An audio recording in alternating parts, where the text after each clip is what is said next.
I had been walking the same stretch of road between Ingolstadt and Schrobenhausen for 11 years as a postal carrier, and I knew every farm, every fence post, every frozen rut in that Bavarian mud.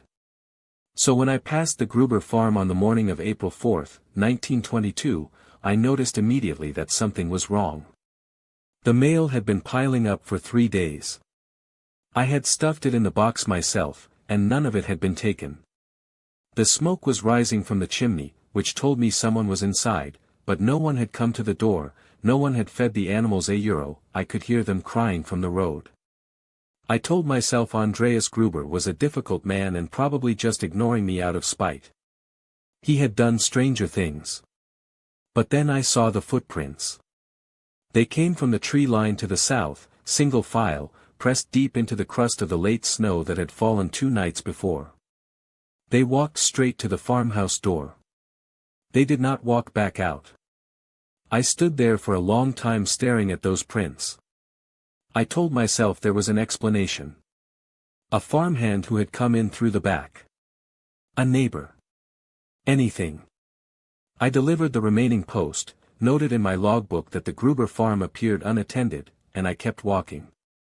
That evening I mentioned it to my wife. She told me to go to the constable. I said it was not my business. We argued about it. I won, which means I lost, because 2 days later a neighbor named Lorenz Schlittenbauer went to check on the farm himself and found all 6 of them in the barn and the house. Andreas. His wife Casilia. Their widowed daughter Victoria. Her 2 children. And the maid, Maria Baumgartner, who had only just arrived the day they were killed. The investigators told me the family had likely been dead for nearly a week before anyone found them. That during those days, someone had been living in the house. Eating their food. Sleeping in their beds. Feeding their cattle just enough to keep them quiet. The neighbors had seen a stranger near the property. Andreas himself had told people, days before his death, that he had found unfamiliar footprints in the snow leading from the forest to his home, and that tools had gone missing from his shed. He knew someone had been there. He told people. He did not leave. I have thought about those footprints every winter since. Not because of what they meant €1, that a person had walked to that farm and never left €1, but because of what I did with what I saw. I filed a note in a logbook. I walked away. I told myself it was not my business. They never found who did it. The case was never closed.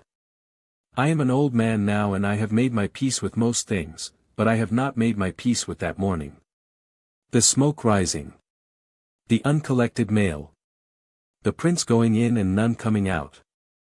I saw it and I kept walking. That is the whole of what I have to say.